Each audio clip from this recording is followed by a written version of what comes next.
سر میرا سوال یہ ہے کہ کیا حضور وسلم کے روضہ مبارک کا دروازہ کسی وی آئی پی کے لیے، کسی بادشاہ کے لیے کھولا جاتا ہے؟ جی نہیں، یہ بھی ایک ایسا مسئلہ ہے جو لوگوں میں بہت پھیل گیا ہے اور غلط مشہور ہو گیا ہے لوگوں کے اندر۔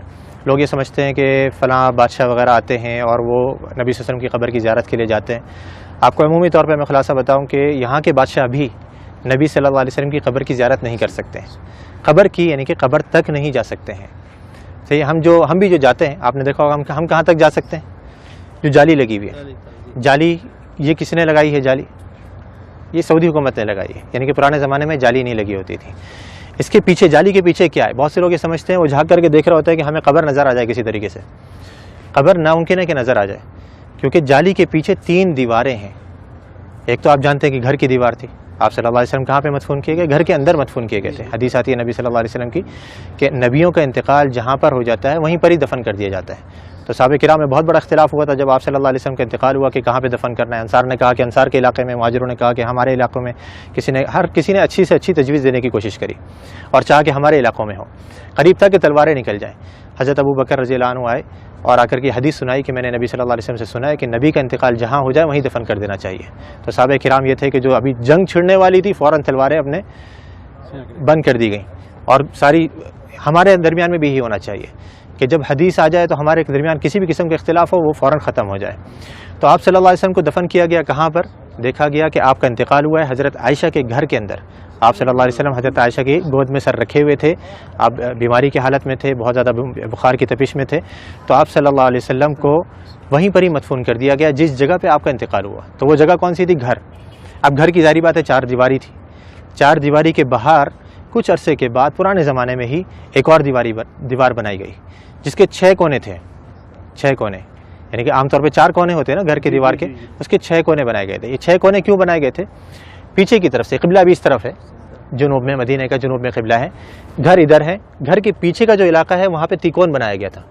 جو دیواریں ہیں وہ تیکون کر کے بنائی گئی تھی۔ کیوں تیکون بنائی گئی تھی؟ تاکہ کوئی شخص جب نماز پڑھے تو اس کی سیدھ نبی صلی اللہ علیہ وسلم کی قبر کی طرف نہیں ہو، ادھر کوئی نماز نہ پڑھ سکے، تاکہ آپ صلی اللہ علیہ وسلم کی قبر سامنے نہیں آئے نماز کے درمیان میں۔ کیونکہ نبی صلی اللہ علیہ وسلم کی حدیث یہاں پہ لکھی ہوئی، آپ نے بورڈ پہ پڑھی ہوگی کہ آپ صلی اللہ علیہ وسلم نے قبرستان میں یا قبر کی طرف رک کر کے نماز پڑھنے سے منع کیا ہے۔ تو وہاں پہ یہ دوسری دیوار بنائی گئی۔ اب 2 دیواریں بنی ہوئی ہیں، تیسری دیوار ان دونوں دیواروں کے درمیان میں بنائی گئی، اس کے باہر نہیں۔ 2 دیواریں بنی ہوئی ہیں، ان کے درمیان میں یہ تیسری دیوار بنائی گئی۔ تو اس دیوار کے اوپر یہ گنبد کھڑا ہوا ہے، اس دیوار یا اس کے ساتھ میں کچھ چھوٹے موٹے ستون سے ہیں، ان کے اوپر یہ گنبد کھڑا ہوا ہے۔ یعنی جیسے میں نے ابھی تھوڑی دیر پہلے ذکر کرا تھا کہ جو اندر گھر کی دیوار ہے وہ تو کچی ہے، اس کے اوپر گنبد نہیں بنایا جا سکتا ہے، تو گھر کے باہر کی دیوار پر یہ گنبد کھڑا کیا گیا۔ تو اب یہ 3 دیواریں ہیں، یہ 3 دیواروں کے اندر جو پہلی دیوار تھی، سب سے گھر کی جو دیوار تھی، اس کے اندر پہلے زمانے میں ایک کھڑکی تھی، ایک دروازہ تھا اور اوپر ایک روشن دان تھا۔ روشن دان وہاں سے ہوا ہے۔ کھڑکی اور دروازہ جو پرانے زمانے میں بند کر دیا گیا تھا، رہ گیا تھا روشن دان۔ وہ بھی کچھ عرصے کے بعد اس ڈر سے کہیں کوئی پرندہ اندر گر کر کے مر نہ جائے اور اس کی بسان بدبو وغیرہ اندر پھیلے، وہ بھی بند کر دیا گیا بالکل۔ تو اب کوئی اندر جانے کی جگہ باقی رہی؟ نہ دروازہ ہے، نہ روشن دان ہے، نہ کھڑکی ہے، تو بادشاہ بھی نہیں جا سکتے۔ ہاں اگر کوئی جن کو اللہ نے صلاحیت دی ہو کہ وہ دیوار پار کر کے اندر چلے جائے تو ممکن ہے، لیکن انسان نہیں جا سکتے۔ تو اب وہ جو لوگوں کو غلط فہمی ہوتی ہے وہ یوں ہوتی ہے، لوگ یہ سمجھتے ہیں کہ دیکھو ہمارے سامنے دروازہ کھولا گیا اور وہ بادشاہ صاحب یا فلاں وزیر اعظم جو اندر جا رہے ہیں، وہ جالی کا دروازہ کھولا گیا، وہ دیواروں کا دروازہ نہیں، وہ دیواروں کا دروازہ تو پیک ہے بالکل، اس کو یہاں کے بادشاہ بھی اندر نہیں جا سکتے۔ تو وہ جالی جو ابھی سعودی حکومت نے لگائی ہے وہ اس لیے لگائی ہے کہ پہلے زمانے میں لوگوں نے گھر کی دیوار سے برکت لینی شروع کر دی تھی، اس کو چوما چاٹی یا اسے مسا کرنا، اس کو چھونا، تو یہ غلط کام ہے۔ جیسے میں نے ابھی ذکر کرا کہ نبی صلی اللہ علیہ وسلم نے آثار کے تتبع سے منع کیا ہے، نبی صلی اللہ علیہ وسلم کے بتائی ہوئی شریعت کے مطابق ہم نے عمل کرنا ہے۔ آپ نے کیسے سلام کرنا ہے نبی صلی اللہ علیہ وسلم کے اوپر، آپ وہ سلام کریں گے آپ کو اجر ملے گا، ثواب ملے گا۔ آپ نے جو سلامتی کی دعا کرنی ہے حضرت ابوبکر صدیق کے لیے، عمر فاروق کے لیے، اس پر اجر ملے گا، سنت کے کاموں پر آپ کو اجر ملے گا۔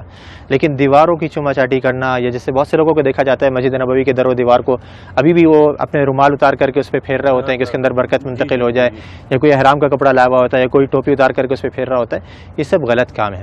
تو یہ پرانے زمانے میں جب شروع ہوئے تو اس زمانے کے جو علماء کرام تھے، لوگ کہتے ہیں نا یہ وہابی، تم تو اس زمانے کی پیداوار ہو، ہمیں بیچارے ہم وہابی کہتے ہیں، ہم تو اپنے آپ کو وہابی نہیں کہتے۔ تو یہ جو وہابیوں کے عقیدے ہیں نا، جو ان کی نظر میں وہ پرانے زمانے سے چلے آ رہے ہیں، تو اس زمانے کے اندر یہ دوسری دیوار بنائی گئی، گھر کے باہر ایک اور دیوار بنائی گئی تاکہ لوگ گھر کی دیوار تک نہیں پہنچ سکیں۔ اب وہ کچھ عرصے تک نئی دیوار تھی، لوگوں کو معلوم رہا کہ بھائی یہ تو نئی دیوار ہے، کچھ نہیں کرنا یہاں پہ، لیکن آہستہ آہستہ پھر نئی نسلیں آتی رہیں، وہ سمجھے کہ یہ بھی گھر کی دیوار ہے، پھر علماء نے ایک اور دیوار بنوا دی۔ پھر آخر میں سعودی حکومت نے کہا کہ ہو سکتا ہے لوگوں کے ذہنوں میں یہ چیز رہے کہ دیواریں ہم بناتے رہیں گے تو سمجھیں گے گھر کی دیوار ہے، تو ہم جالی لگوا دیتے ہیں۔ انہوں نے جالی لگوائی، لیکن لوگوں نے پھر بھی نہیں چھوڑا، وہ جالی کو بھی چوما چاٹی کے لیے پھر آخرکار مجبوراً سعودی حکومت کو وہاں پہ پولیس والوں کو کھڑا کرنا پڑا یا حیا والوں کو کھڑا کرنا پڑا تاکہ وہ لوگوں کو سمجھائیں اور آرام سے بتائیں کہ بھئی یہ چیز غلط ہے، مسح جو ہے وہ آپ نے حجر اسود کا کرنا ہے، اس کو چومنا ہے، اس کو آپ نے مسح کر سکتے ہیں، یا اس سے پہلے والا جو رکن یمانی ہے اس کو آپ چھو سکتے ہیں، ہاتھ لگا سکتے ہیں۔ یہ گھر کی دیواروں کو یا نبی صلی اللہ علیہ وسلم کے روضے کو ہم نے ہاتھ نہیں لگانا ہے، بلکہ یہاں پر آ کر کے ہم نے آپ کے لیے ادب سے سلام پیش کرنا ہے، سلامتی کی دعا کرنی ہے، تو وہاں پہ کوئی نہیں جا سکتا۔ یہ حصہ عائشہ رضی اللہ تعالیٰ عنہ کا گھر ہے جو نبی صلی اللہ علیہ وسلم کے دور میں تھا، اور رائٹ سائڈ میں مسجد کا ایریا ہے۔ آپ تمام جانتے ہیں کہ نبی صلی اللہ علیہ وسلم عائشہ رضی اللہ تعالیٰ عنہ کے گھر میں ہی انتقال کر گئے، اور عائشہ رضی اللہ تعالیٰ عنہ کے گھر میں 3 قبریں ہیں، ایک محمد صلی اللہ علیہ وسلم، اور اس سے تھوڑا سا نیچے ابو بکر صدیق رضی اللہ تعالیٰ عنہ، اور دوسرے عمر رضی اللہ تعالیٰ عنہ۔ یہ 3 قبریں ہیں۔ پھر کچھ سال بعد یعنی 80 ہجری میں جو عائشہ رضی اللہ تعالیٰ عنہ کا چھت تھا وہ گر گیا، تو عمر بن عبدالعزیز نے وہاں کے اس جگہ پر انہوں نے کیا کیا، ایک 4 کونی ایک دیواریں بنائی جس کا کوئی دروازہ نہیں تھا، اور نیا چھت بنایا۔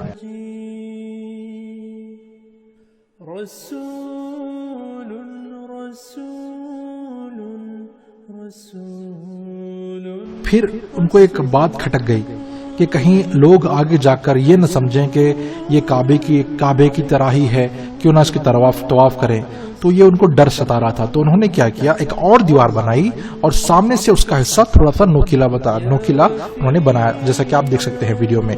سبحان اللہ، دیکھیے وہ لوگوں کو گمراہ ہونے سے بچنے کے لیے کس حد تک سوچ رہے ہیں، سبحان اللہ۔ پھر اس کے 600 سال بعد ایک دوسرے خلیفہ نے اندر کے حصے پر ایک سفید رنگ کا گنبد بنایا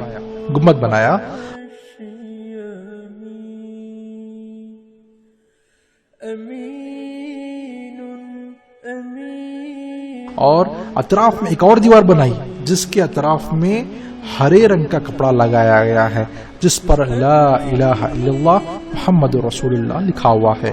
اور اس گنبد کے بارے میں یا ابھی جو اس وقت گنبد ہے اس کے بارے میں ہمارا ایک اور ویڈیو ہے، اس پر آپ اس میں تفصیلی ڈیٹیلز دیکھ سکتے ہیں، ٹھیک ہے۔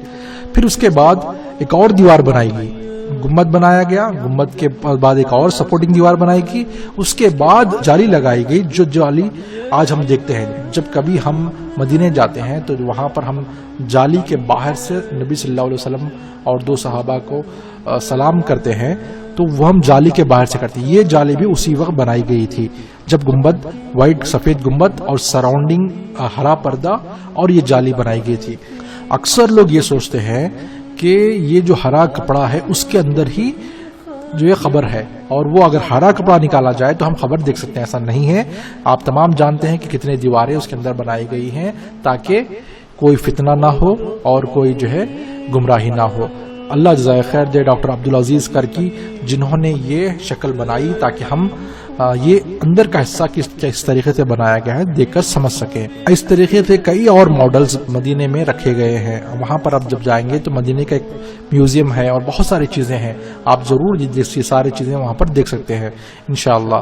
تو اگر آپ کو یہ ویڈیو پسند آیا اور یہ معلومات اگر اچھی لگی تو آپ یہ ویڈیو اور یہ معلومات دوسروں تک بھی پہنچائیے۔